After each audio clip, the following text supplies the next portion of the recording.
जय सियाराम, जय राघव। भुषुंडी रामायण दिवस 14।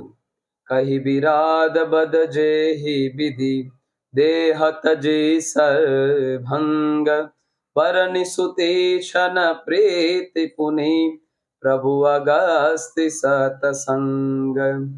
रघुनाथजी, લક્ષ્મણજી અને સીતાજી અત્રિ ઋષિના આશ્રમથી આગળ વધતા વનની અંદર જાય છે અને એમાં વિરાદ નામના રાક્ષસનો વધ કરે છે। કહી વિરાદ બદ જે હી વિધિ, જે રીતે વિરાદનો વધ કર્યો એ કથા સંભળાવી છે।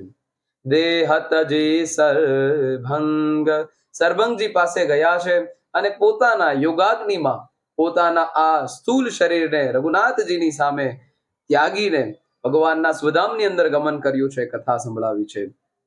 બરની સુતે છન પ્રીતિ પુનિ પ્રભુ અગસ્તિ સતસંગ। એક શિષ્યના નાતે યાને કે સુતીક્ષ્ણ મહારાજના પરિણામે અગત્યજીને રઘુનાથજીનો ભેટો થયો છે। એ કથા સંભળાવીને કાગભૂષુંડીજી મહારાજ એકદમ આનંદ ઉલ્લાસ થઈને ગરુડજીને આ કથા સંભળાવી રહ્યા છે। જય સિયારામ, જય રાઘવ। ભુષુંડી રામાયણ દિવસ 14।